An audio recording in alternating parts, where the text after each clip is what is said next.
Welcome to our latest episode of the Table Rush Talk Show. I'm your host, Mischa, and today I sit down with Stacy Toth, a visionary who has seamlessly blended the realms of business acumen and personal fulfillment through the art of podcasting.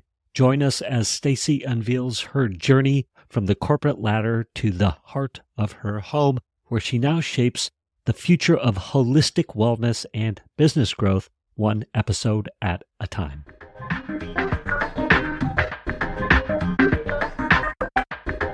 Welcome, Stacy, to the show. Thank you. That's quite the introduction. I am definitely uncomfortable hearing myself described that way because I like to think of myself as a mom of 4 children. I'm a foster mom of one child that we're adopting, and I have 3 biological children, and I run my business from home. I am retired, so to speak, from the executive field of government consulting, where I was a regulation expert and vice president of a government consulting firm for like 20 years. So now to think of myself as a successful entrepreneur, while it is true, it's not necessarily the first hat that I would grab to put on, but thank you for having me. Hey, indeed, Stacy. We can talk about whatever you like to talk about. It's awesome that you're retired, I suppose, from the corporate world. I think I just heard you say. Love that you're a foster mom, and boy, just bringing that love to some kids who perhaps wouldn't get a good nurturing family environment otherwise. Is that a good way to say that? Yeah, I think that's mindful. Thank you. I think the goal of foster care is, as often as we can, to bridge the gap, which is what it's called, to help biological families reunite. And sometimes that's not possible. So we are grateful that we aligned with a child who was fostering in our home who became adoptable. And they have been a part of our family for over 3 years now. And it, to me, they are family. Doesn't matter if they were in my womb or not. But it is interesting to consider how very different my life looks as an entrepreneur, because had it not been for building a platform for myself where I was able to earn income and give myself the opportunity to try to make it work full time from home, I wouldn't be a foster mom. I wouldn't have this child in our life, in our family, because it was that decision. And it's scary. I'm the breadwinner for my family. My husband was a stay-at-home dad. To take the step away from something as solid as being an executive in a government consulting firm and say, I'm going to step out and I'm going to do my own thing. And so I want to be clear that, I did have a little bit of, not a little bit, I had a financial cushion before kind of making that leap. And one of the things that, we might talk about is, I think it's important, if you're going to try to do something, you have to decide to do it. You can't like halfway do it. You can't say, oh, if it happens, then I'll roll with it. Like, I had to make the decision that I was going to put the amount of time that I was putting into my day job into building a business otherwise. And I couldn't have done that without the financial cushion that I had built from, working a consistent job. If my husband hadn't been willing to get a job that would pay for insurance, right? Like, there's a lot of things that go into when you're in a family environment to make sure that you're providing a place of stability and safety for a family. And that was certainly, a big part of our planning process before I jumped the leap to working from home, which is where I've been since 2019, maybe 18, I think, like not too long before the pandemic. So I love this, and I think you have to take the leap. And I think the illusion for people who are perhaps in the corporate grind, or perhaps are in a situation that they're not happy with, let's say work wise, or perhaps they're a little bit happy at work, but they have a vision. They feel like they've been called Maybe their entrepreneurial spirit is bubbling up. I think the illusion that um, having the financial a cushion uh, uh, is the answer. And when I say that, I mean I think people use both as an excuse. For me personally, I I had that financial cushion, but my identity was so tied up in that financial cushion and growing that financial cushion, and then my identity as a business person, as a successful loan officer for 20 years, that was the hard thing for me to step away from, to step out of that identity. So I had resources to do that when I did that 5 years ago or whatever it was. So it was just as hard as I have friends who maybe don't have a cushion, but that's their excuse, right? I guess if we wanted to talk excuses, perhaps, or maybe speak to that. Oh, I do think that there's a million excuses. I love that Brene Brown calls it the story that we tell ourselves, right? Like, I can't do this or I won't do this, are very different thought processes. And when we tell ourselves, I can't do this because, I encourage everyone to kind of re-ask yourself the question, I won't do this because usually it is a reframe of understanding it's a story we're telling ourselves. And for me, I worked very, very, very hard through my 20s and 30s. And I wouldn't necessarily recommend um, diving in as hard as I did. I was certainly masking a lot of insecurities and different kinds of things throughout that period. But it did allow me to establish a brand for myself outside of corporate America. And from that, I was able to leverage social media platforms. I established my podcast when podcasts were still in infancy. And in addition, I did write 3 cookbooks that, were sold in Costco. They were best-selling cookbooks, international bestseller in Canada. In fact, I made like a top 10 list in some Canadian publication, like our New York Times here in the States. But um, what I found is that none of those things gave me this fulfillment that I felt like I had been in search of, right? Like this validation that I was looking for, that I was somehow good enough or that I had made it, or, some internal satisfaction that wasn't being met. And while I had been, successful in corporate America, I was not just an executive in my own right. I was also leading international webinars on how to do what I do through the GovCon space. In fact, leading conferences and seminars to government employees, like doing a lot of different things. I didn't feel fulfilled. There was, it was no amount of money that I made, no amount of accolades that I received that felt like they were enough. And whether that was my entrepreneurial spirit or that was my body and mind telling me what is fulfilling is not money and accolades. You need to find another place, another thing in your life that will be fulfilling. Um, I heard that calling, whatever it was, and I took the leap to step away from my corporate career. I worked in helping small businesses grow to large businesses, and once I had done that at the business that I was at, I would have been looking for another job anyway. So I took the summer, I spent it with my family. We traveled all around the country, and I was able to do my current work on the road. All I needed was, a Wi-Fi connection. I could work on my phone, I could work on a laptop, I could still podcast on the road. And it was incredible. And I realized, like, this is fulfillment. This is spending time with my loved ones. This is traveling and, exposing myself to more cultures, and all these things was finally kind of feeding my soul in a way that I really needed. Yet here I am, the mother of, at that time, 3 children, solely responsible for our income and safety and all of that kind of stuff. And so um, I had to come up with a plan.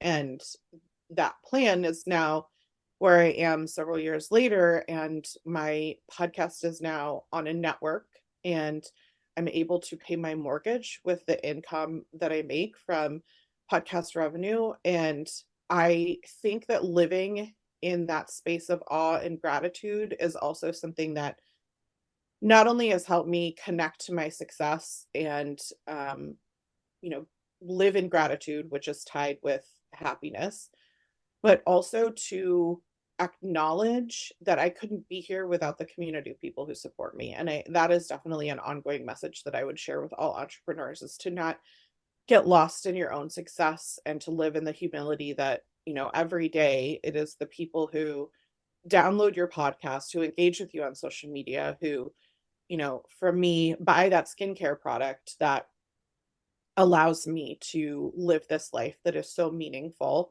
that now I'm able to be a foster mom because I work from home. I can do that work. There's a lot of things in my life that I have to recognize on a regular basis and be in that gratitude of how lucky I am that this is what I get to call work now, and that I can provide for my family and have a meaningful work life balance.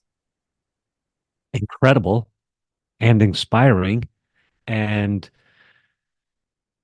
I, mm, I was getting the chills a lot as you were telling me that. And I love the humbleness and that intention to maintain grounding and acknowledge that who's supporting you and helping you, or your audience, or how you said that was amazing. So thank you for that.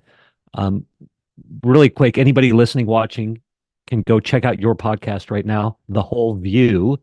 And then I think where I'd like to go from here is, well, first, I just want to say I've been podcasting for a few years by now. It's a labor of love for me. Some days are magic, some days are tragic, but I just love it. It's such a powerful platform to put myself out there, express myself, learn how to tell stories, how to be more confident, it's done all that kind of stuff. It sounds like you might have had that skill set innately or perhaps earlier through your corporate life. It sounds like you were doing a lot of stuff, a lot of putting your voice out there already, like you said, webinars and all sorts of things. But I just want to say your whole view has you have 1.3 thousand ratings, and that's quite a task in Near nearly podcast nine land. nearly 9 million downloads. Yes. Nearly, I mean, that is incredible. There are 4 million and growing podcasts out there. A huge percentage of them never make it past 3 episodes. It's a very crowded market. There's that term pod fade, right? Most people don't make it to 10. I believe you have, how many episodes do you have? Or what's your, Approaching, well, the show has had several iterations. The current show, as it is now with me as the solo host and the whole view, will have its 100 anniversary next week. But I've had 500 shows before that with other co-hosts and name different things. So yes. well, as a quick question, and I suppose I should ask this later, but did you just rebrand your existing podcasts so you didn't start new podcasts? Is that how that went? I did. And I think it won't surprise listeners to hear about my personal journey, that it also, bled into the business, and what I was selling, so to speak, to my audience was also the life that I truly was living. My brand is authenticity, and I don't know how to be anything other than myself and fully transparent. And so, where I had started, my sharing and my journey was rooted in diet culture. And as I grew as a person, as I grew in my understanding of health and wellness, I also recognized that wasn't something that I wanted to be tied to or sharing about any further. And so I did an overall rebrand, but also with my life. And so I couldn't necessarily give advice on how to just rebrand, but for me it was a true journey and a reflection of who I had already become to a lot of my audience, that they knew that I really wasn't tied to, at the time we had been called the Paleo Parents. That was my brand, my website, and I transitioned that to Real Everything. where I talked about real food, real talk, and real beauty is what I called it. I love that. Thank you for explaining your arc there. And I do want to reiterate to anybody watching, listening, 1.3 thousand reviews. That's a lot of reviews, and you have a 4.7 average, which 5 stars the highest. So that is amazing. That is, I just want to speak to that. It just shows to the power of your message. For one, you're resonating and your people are commenting, 5 starring, and the current so many it's just awesome. So I just want to commend you for that. That was one of the reasons I was so excited to have you on. And I'll speak to your on authenticity too. Our first call, our pre-interview call, I don't know, a few weeks ago. I mean, I'm just fascinated by your story. And I was like, how'd you get all these reviews? And you're like, what is this, a coaching call? It was a very funny moment that I appreciated very much. You're like, anyway, I didn't mean to divert down that path, but I also wanted to say your podcast supports your beauty business or health lifestyle business. I'm not healthy lifestyle business. I'm not sure how to say that. Am I saying that right? I would call it an umbrella. The Real Everything is my brand umbrella. And underneath that falls into, as I said, real food, where for a really long time we focused on recipes, and we haven't really done that because after you've written thousands of recipes, you're kind of done with the idea of how many more recipes you can write. Also because my children started cooking and my husband went back to work and he is the one who cooks. So and then the other pillars of that brand are Real Talk, which is the podcast and my social media. And then there is Real Beauty. And so within Real Beauty, I like to think of that beyond, just beauty products, but also how we view ourselves.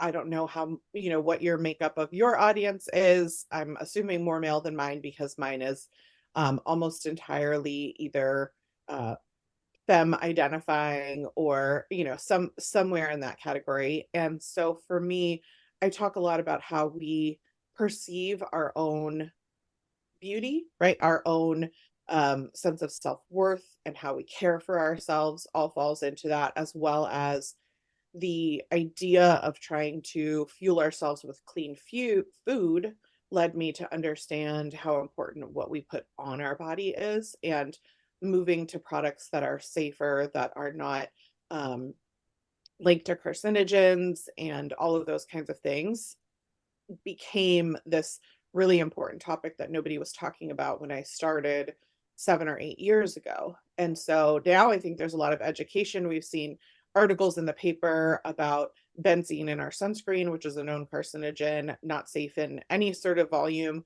We've seen, all the articles about trying to remove PFAS from our personal care products. Say that 3 times fast.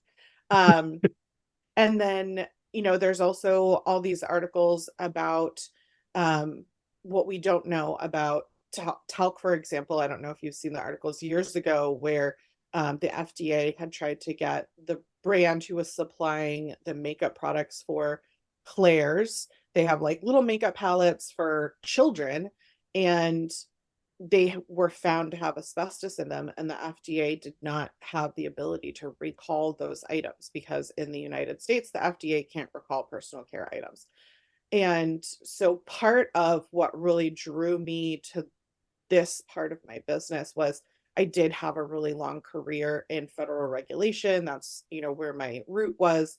And now I am also advocating for and lobbying and participating in getting laws passed, like the modernization of cosmetics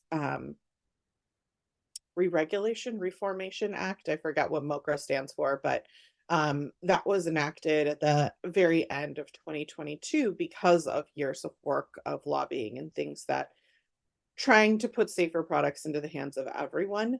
Not everyone has access to the products that I recommend to my audience, but I think that we can all advocate for trying to get safer products into the hands of everyone, because No one should be going to the store and buying a product that has a carcinogen in them and then putting it all over their skin, or breathing it in, or any of those things. So it became a really large part of my identity and also my brand.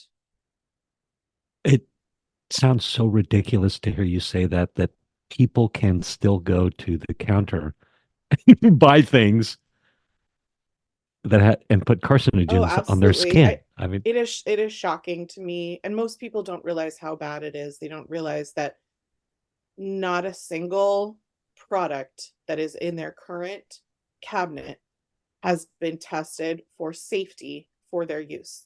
That is not a requirement of products in the market in the States. So, we talk about how very different it is in Europe or how very different it is in Canada. What shocks me is that the United States is such a strong economy, yet we allow brands to make a different formula for us when it comes to the products that they sell are lower quality to Americans so they can make a higher profit. They have worse ingredients for us, shown by science, that are banned in Europe, whether it's in our products that we're putting on our body or even in the food additives in the foods. They have different formulas for the States and Europe and Canada. So I encourage everyone, if this is kind of the first time that you're hearing this and it's blowing your mind, first of all, follow me and you'll learn more.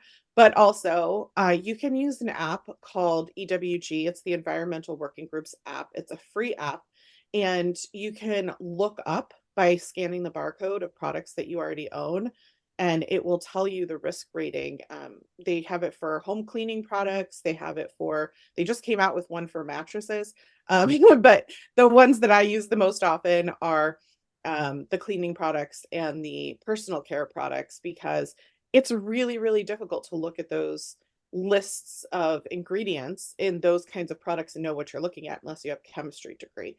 But they will break down the known potential risks of any of those ingredients and give a general rating of, you know, green, yellow, red on the products that you're using. And so I would highly encourage everyone to scan everything that you're using. If you have red items, throw them out and switch to safer. If you have yellow items, use them up, then switch to safer. And just over time, try to get yourself to a place where you're not increasing your toxic load. Like we can't eliminate this stuff from our lives. It's in the air that we breathe, in the water, in our faucets and all those things. But you can reduce your toxic load by just trying to make better choices. I call it voting with your wallet, but love it. Thank you for that. I think what rolling into the coming years, we as consumers need to do a better job of voting with our wallet, clearly. And now is the time so many things are coming to a head environmentally, socially, physically, spiritually, however you want to say it. We don't necessarily need to go down that rabbit hole, but I want to make sure that I tell everybody as well. Excuse me. You can go to realeverything.com. Again, realeverything.com, and you can see a lot of what Stacy is talking about. And then you've also got beautycounter.com. I think you're an affiliate for that, or yeah, that's the brand that I partner with for lobbying, and also the brand that I trust. I just happened to fall in love with their products years and years ago and have become, a leader within that company towards advocating and also for helping people switch to safer. So like I said, when people are kind of taking on that burden of realizing for the first time that the products that they're using aren't working, it can feel really overwhelming on switching products over. I mean, a lot of people use the same shampoo or facial moisturizer their whole life. And so Beauty Counter is the brand that is by far the cleanest in the industry when it comes to testing and researching the safety and efficacy of the products. Unfortunately, it makes it an expensive product because nobody else is doing these things, and it increases the price of a product to have to research everything that goes into it. They test 23 different health endpoints throughout 8 or 9 life cycles, whether it's skincare or makeup, to test that there's no contamination across the way. And I couldn't find any other brand who was doing that, who could end to end say, I've tested and heavy metals in this final end product do not, are not linked to any sort of health risks. And so I am an affiliate, if you want to call that, with them. Of course, I partner with a lot of different brands, but I find that I am, as you can probably tell, incredibly passionate about this mission. I'm really proud of the work that we're doing. When I was talking earlier about self-fulfillment, one of the things that I think about is hopefully someday when I'm a grandmother, I can tell my grandchildren I helped make the world a safer place for them. And there's not a lot of things that I've been able to do in my life where I can look back and think about that. I think the other element that's really important about the work that I do with Beauty Counter is that because I am a leader in that company, I lead a team of 300 women who also run their own businesses. And I like my my degree is I graduated with a Bachelor of Arts in English with a concentration in cultural studies and a minor in women's studies. So my passion has always been like social justice, right? Did Yeah. you have okay. Oh, no, no, no. I was kind of saying the arc is it's so Yes. interesting how just what you're saying, your passion and what you studied in school, how it's Yeah. ended up Yes. in the So, I mean, yeah. I really got away from that in corporate America, and I told myself that I was breaking the glass ceiling by being the only female executive in the companies that I worked at, and I wanted to be a role model for people, and I wanted to lift up the departments that I ran, and the people that I worked with were largely female, and I really tried to be positive in that way my whole life, but certainly nothing compares to, leading a team of hundreds of women who run their own businesses and empowering them to be successful in a way that makes a meaningful difference to the lives of people going forward. I can say that I have been a part of passing 15 laws in the United States and Canada.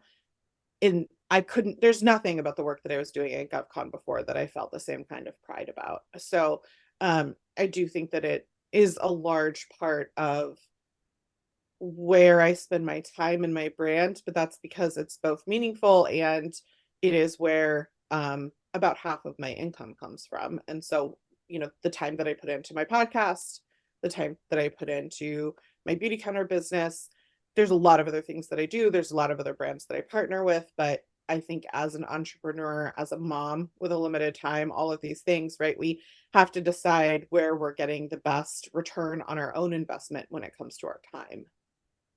Amazing. Um, cool. So again, everybody, you can go to beautycounter.com and support, engage, buy those Yeah, products. if Yeah. you do like beautycounter.com/Stacy Toth, or you can choose Stacy Toth at checkout, but I would say honestly just go to Real Everything and you can read a lot of educational articles. I have articles about, you know, if you have dry skin conditions, what are my recommendations, not just beauty counter product wise, but things like not using hot water helps reduce the dryness on your skin. Or, if you have, my husband is a postal carrier, and so his hands get really, really dry and crack in the wintertime because he's touching paper that dries out his hands winter weather. And so I have like recommendations on, if you have dry cracking skin, here's what I recommend, those kinds of things, so that it's not just like buy a product. But I think as an individual, if you're an entrepreneur listening to this, the lesson that I would take away is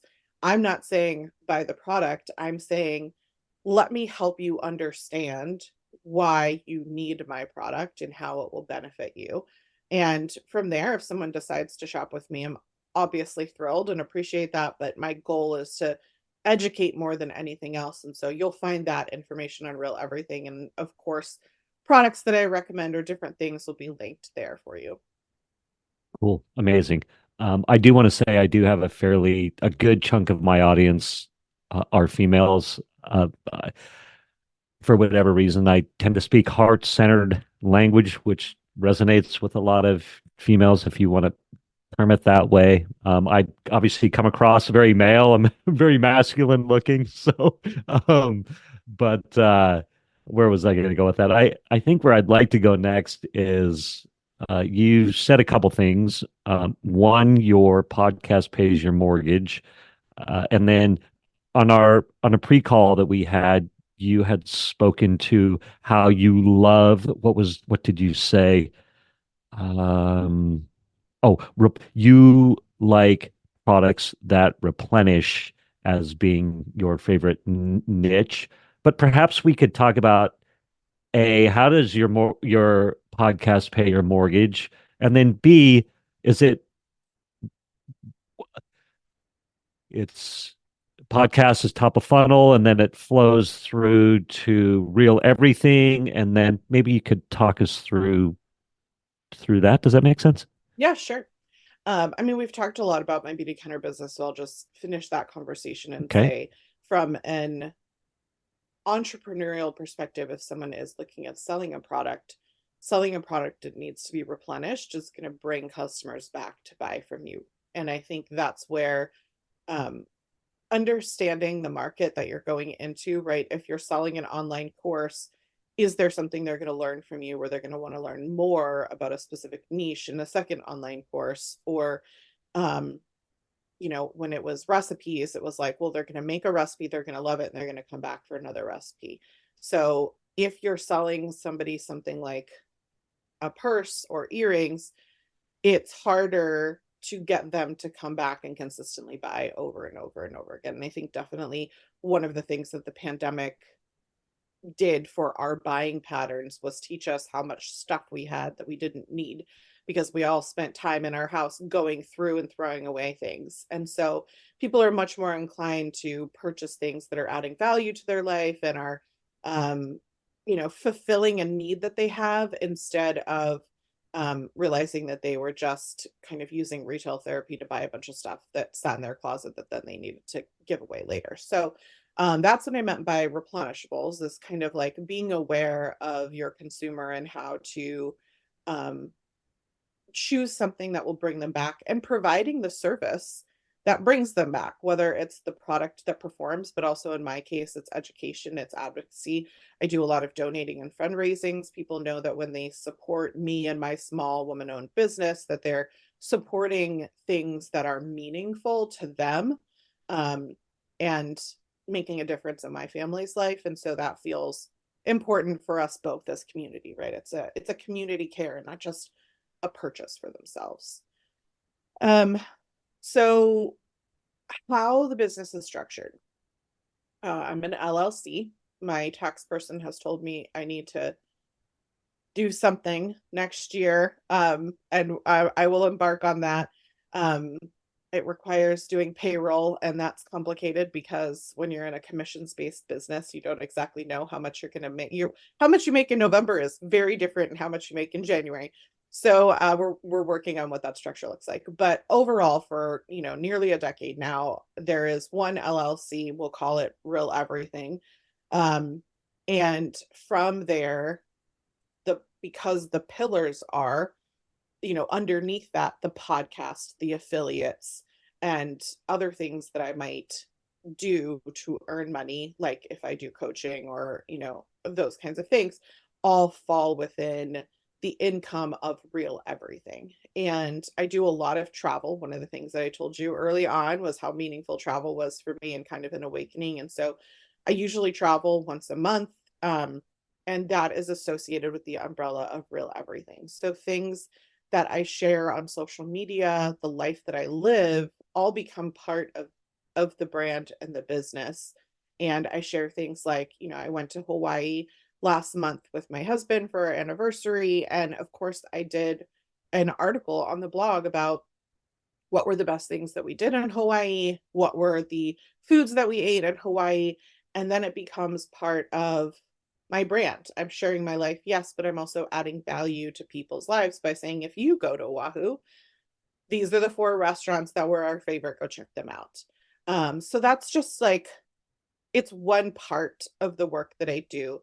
And I don't think it will surprise people to know that sometimes my favorite parts of what I do aren't the things that make me money, right? Like I'm not earning any income off of writing a blog post about the favorite places to eat in Oahu, but it connects people with me in a really humane way. It makes people feel like they're a part of my life. I wish that I could have everybody who is following me and listening to my podcast be a part of my life. I want to go on a giant retreat with everyone, but unfortunately, that's not real. You, as a podcaster, know, like, you put things out there, and sometimes you have no idea, who's listening or what you get back. Um, but I think one of the ways of thinking of my business as an umbrella is that then I still allow myself to do the activities that I enjoy and have time for, the creative outlets, in addition to the very administrative tasks of sometimes, creating emails or, um, my least favorite thing to do is writing ads for my podcast. It's like pulling teeth to get me to write an ad for my podcast, yet it is the thing that pays my mortgage. And obviously, I need to do it. And I love the brands that I work with. I just don't enjoy um, that activity. And I also really don't enjoy sending mail to people, but I am a gift giver. That's my love language. And so I find myself in this position all the time where I tell people, like, "Oh, I'll send you a sample, or I'll send you a gift when you shop with me, I'll send you a gift." And then I have to actually go to send the gift, and it's like I would do anything else. I will procrastinate with the thing that I have been putting off for 6 months to avoid doing that one thing. But because it's an umbrella business, um, I am able to kind of like, okay, I'm going to work on this creative. I literally this week did the Hawaii post instead of sending samples to people that I needed to send to them. But ultimately, I ended up, getting to that activity and sending it out. And I think as an entrepreneur, the great news is, that's the choice that you get to make. Unfortunately, if I don't do those activities eventually, if I don't send the gift that I said that I would, if I don't send the sample to the new client, my business is not going to be as successful. So that is a motivator for me to get it done. And I think to be an entrepreneur, you've got to be self-motivated. Have to be self-motivated. It's got to come from somewhere. And I think the sooner we can acknowledge if we are self-motivated or not self-motivated in that aspect, the better, and not apply shame to it and move on to the next thing if you're not, right? Yeah. Habit stacking, delegating if you can, right? My husband does support our business. And so I do have him help me out with the things that I like the least. Different kinds of things if you can, but sometimes you just got to do the thing. Yeah, sometimes you just got to do the thing and do it enough that you learn how to effectively delegate it at some point too, I suppose would be another way to say it, or get a VA or something like that. Do you have a bunch of VA support, obviously, or I assistance, do. or I have one. Yes. And then I have my husband. So the three of us run real everything. Yes. it's amazing. So okay, so you answered the question. The podcast pays the mortgage by ad revenue, so you write creative and then you have it you speak Yeah. the So term. when Yeah. we moved to a network, this became infinitely easier. And I will say, for you, because I know you asked the question, and other listeners who might be interested, what my network tells me, because I've recommended other friends who have podcasts to them, is that once they have 50,000 downloads, they're interested in talking to them, and they want to see a ratio of downloads to reviews. And so they want to see um, that you have reviews, they want to see that the reviews are decent, and they want to see that you've had 50,000 downloads. Once you've established that, which, if you're a consistent podcaster and if you've been doing this for a while, a lot of people feel like, hey, that's achievable, that's attainable, I can, do those things. You can have negotiations with networks. I partnered with one, was originally through iHeartRadio, and they're now an independent network. Um, I love them. They're a family-run business, and we talk on a regular basis. I'm very picky about the partners that I put on the podcast because I am a brand of authenticity. I only partner with brands that I would genuinely use for myself or my family. And so it makes their job harder, but they're amazing because they just roll with it with me. They're like, sometimes they'll bring me a partner and they're like, I know you're going to say no, but I'm going to ask anyway. And so I think having that relationship with a small network was really important to me versus like being on a larger network where, when we were originally partnering with them, there were ads that I couldn't control that were being put on the podcast, and my listeners were like, hey, you're talking about anti-diet culture, and then I'm hearing an ad for something diet related, and I'm like, yep, no, that's not going to work. So being able to control that was really important for me. And um, I have on average 2 ads per show, and that feels really good. Sometimes we've had 4 or 5 ads in a show. Um, and while that is incredible in terms of um, helping the income, I don't feel like that is best for my listeners. And so we're in a good cadence now where we have on average 2 ads per show. And that feels um, great in terms of the income that it brings in is sufficient to what I need or what I would want. And then I also feel like that's um, the best for my listeners to, right. There's only 2 ads for them. And they also know that I am giving them ads that I truly are brands that I use and trust, and not just like giving them everything, right? I'm not Just throwing throwing them the it at the kitchen sink. wall. Yeah. Yeah. It's the spaghetti at Exactly. the wall. Yeah. Yeah. Well, I'm going to claim ignorance, and this is great. You've opened my eyes to the network concept, and Hmm. I hate to admit it, but I'm like, oh my gosh, a network. It all came together for me just in this moment. I'm like, oh Yeah. my gosh, these networks. Yeah. So tell me two interesting things you said. Once you have 50,000 downloads and you've got a reviews to download ratio, then certain networks they'll be open to you. Or the what was the network you're on? It's Cloud 10.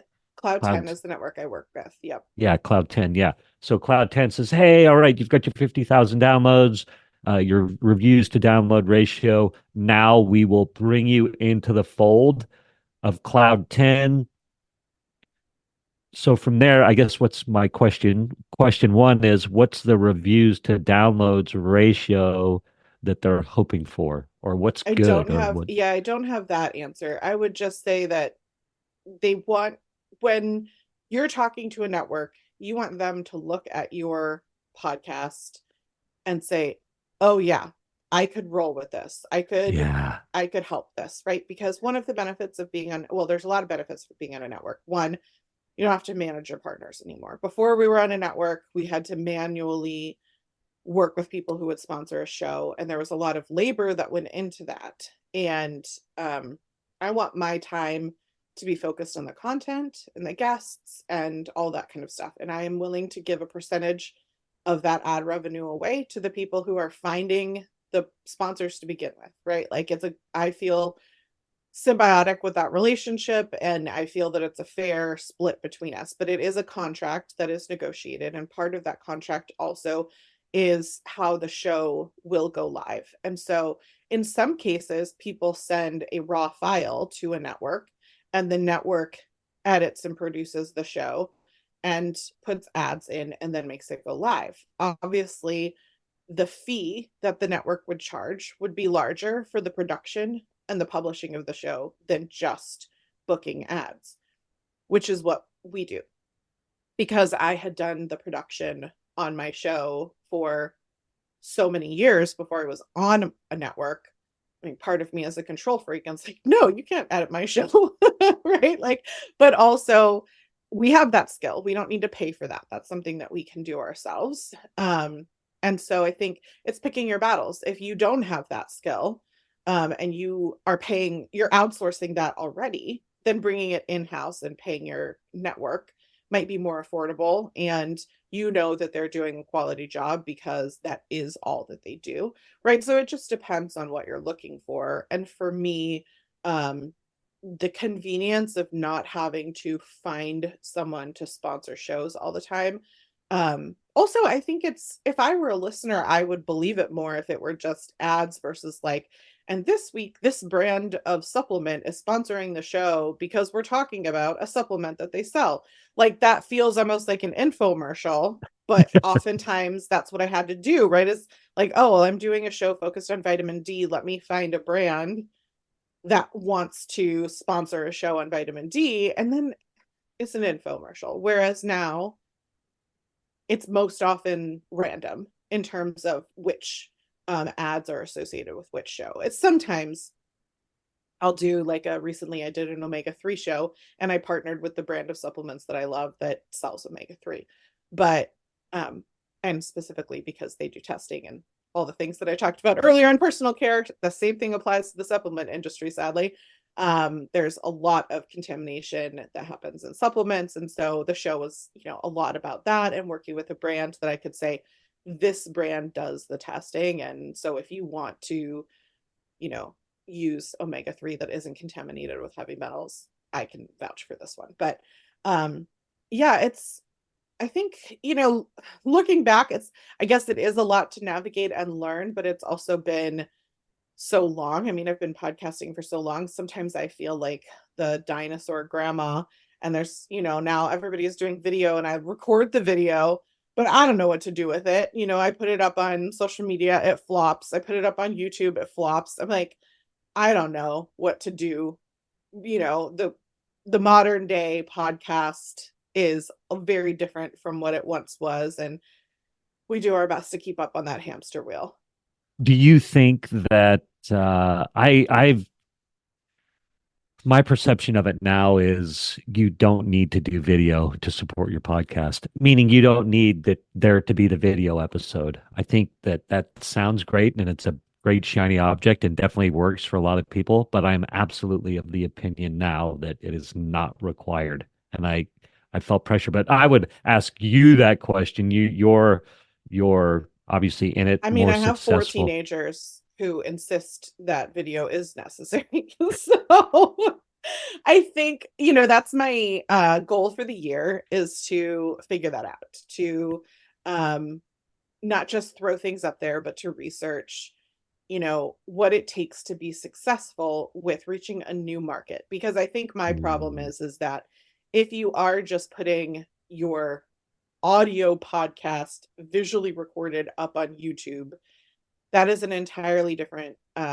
audience and experience that they're looking for versus the YouTuber who is looking for bits of information. And I think where I believe that I'm headed is that we're going to need to find shorts, YouTube shorts, right? Like 3 to 10 minute blips of moments of the podcast that are powerful stories that people can watch in little bits to then bring them into being willing to commit to my podcasts are long. They're an hour long program because the new generation of content consumers have grown up with blips, right? They've grown up with TikToks, they've grown up with Vines before TikTok, right? Like these short things, and now Instagram Reels. And so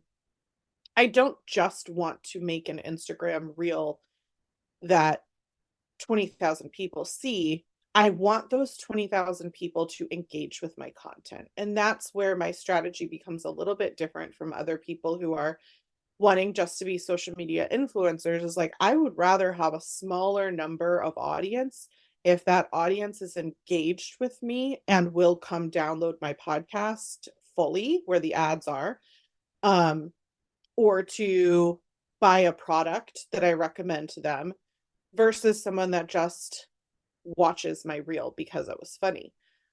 That's not the audience that I want, that I know how to convert. So I do think that it's a little bit of an art form to constantly be reevaluating with your brand and your business, no matter what it looks like. Is this still serving my client the way that I want it to? And what does change look like? Because if you do not change and evolve, your business will go flat and will go stale. I mean, I can tell you my dad was a copy machine salesman. He sold fax machines originally, and he sold a ton of copy machines and fax machines to American Online, who were headquartered where we live.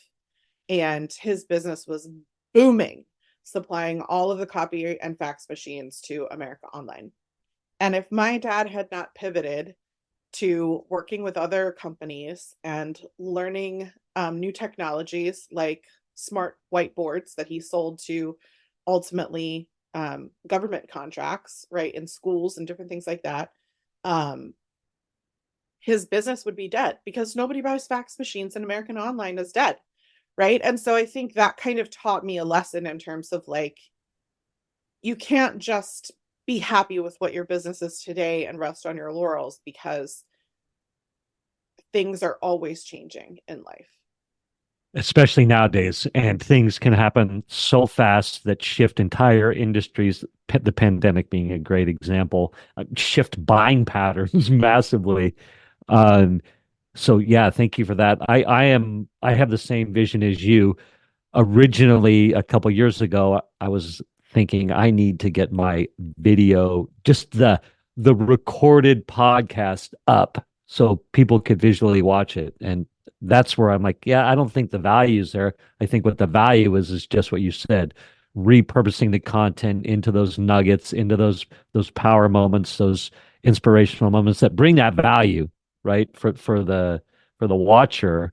And then, yeah, what does that do for the? Does it push that person to engage with your product, to engage with your podcast, to subscribe to your podcast, to go to your other channels? And so I'm on this. I'm of the same mind, especially since as a creator, and I love doing what we're doing right now. I've got all this amazing video content. Like you have dropped some bombs and had some great quotes and some great sound bites. So you'll be one of my test videos for sure, or test clips, because I'm committed to that. And currently, I'm doing a lot with Chat GPT and Descript.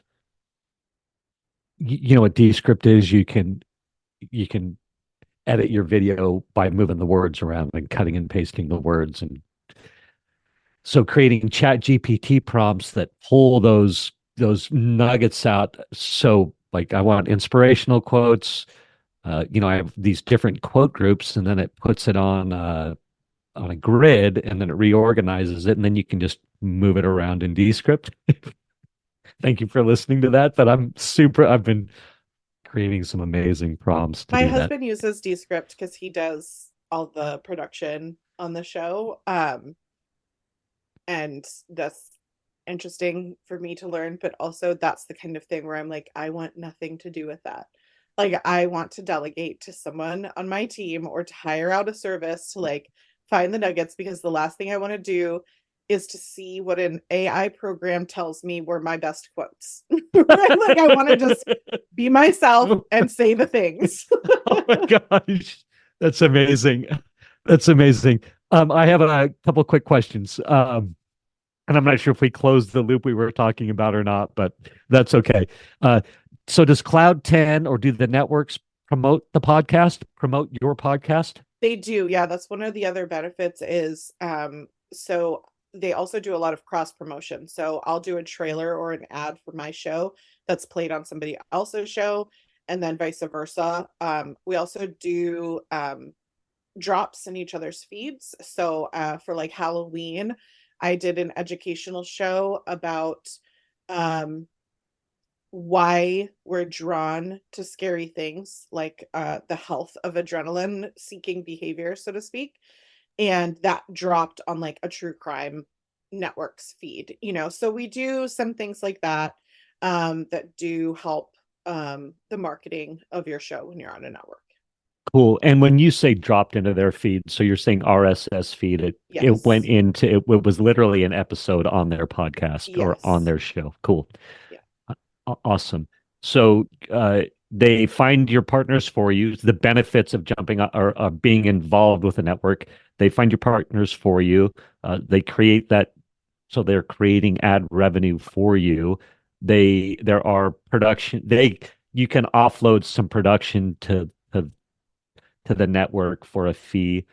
They'll do drops on other feeds, the cross promotions. I said, what else? What other benefits off the top of your head are coming from a network?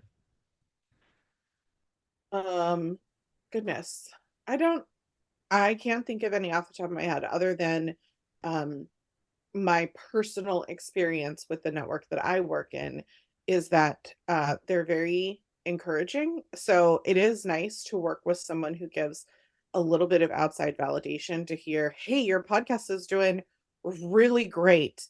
Um, and to be supported in that sort of way and to be encouraged. And, if I bring an idea forward, all of it is my show, right? Like, and there is no, my experience is there's no worry that I have that a content that idea that I have is going to be shut down. I've never once, and I've done some controversial things. Won't surprise people. My brand is authenticity and transparency. Not everybody likes everything about me all the time.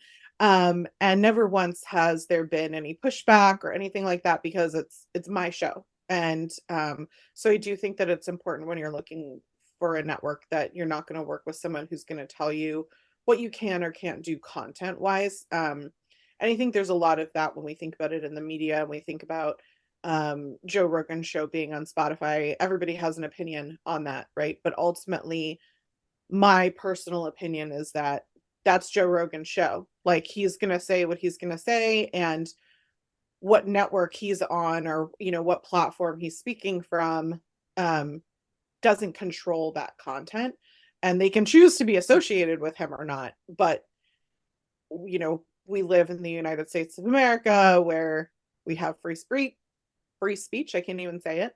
And that's important to me on my own show. That's awesome. Thank you. That's a great added benefit or something to look for. And I love the way you said that. Beautiful. Thank you for that. Are you actively seeking reviews for your podcast? Because clearly the networks want to see reviews. So do you have a process for that, or is it just organic at this point? Or I let it be organic for a long time, and that was a mistake.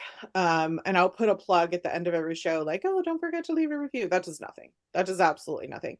I'm trying to get into the pattern now of asking at the top of the show, so that it's front of mind and it's not people who have, turned off the show after the interview is over. Um, and I also do call outs on social media. So when I am sharing the show, whether I have, I do a newsletter, I'm sharing on social media, I am calling out those things. And for example, I did a push a couple of months ago. And I said I was going to do a giveaway for coffee cards. I was like, let me thank you with a cup of coffee, leave a review, and I'll pick a few and send you um, a thank you gift card for a cup of coffee on me. Um, and again, that's my goal there is to be calling out and appreciating the people who are doing something for me, rather than kind of bribing, right? I think it's important the way that you do or say something like that, that you're coming from a place of like, thank you so much for doing that for me. Here's a thank you versus like, I need this, give me what I need, because mm, that doesn't make people want to participate as much. mm, beautiful. Great. Thank you for that. Yeah, and you answered my question that you are proactive with reviews. And the way you go about getting your reviews, you try to be authentic and add value even in that aspect.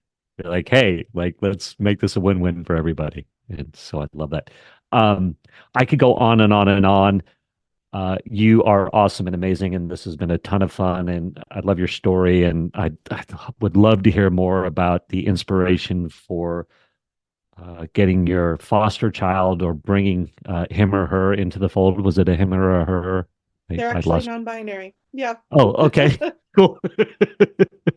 um, there I am getting in trouble. No, I mean, I have no problem telling people that because I think too, it's sometimes it's a learning curve to assume, pronouns or gender or anything like that. And being the parent of a non-binary kiddo has taught me a lot in that aspect that I wouldn't know otherwise. oh my gosh, God bless you for being open-hearted as you are about it and being able to smile. And a lot of us parents might be like, oh no. I mean, like truly brought down to our knees. So that's a whole other topic we could go down. I feel like I'm just digging the hole deeper, but hey, this has been a ton of fun. I always like to end like this. Inevitably, we hang up and you go, oh, I really wished I'd have made this point or wished I'd have said that, or I meant to talk about this. Is there anything that comes to mind that you would want No, to? no. Thank you for your listeners for their time today. And if you enjoyed any of the topics that you heard me talk about, including fostering, I do share a lot of that on social media. You can find my Instagram at real Stacy Toth.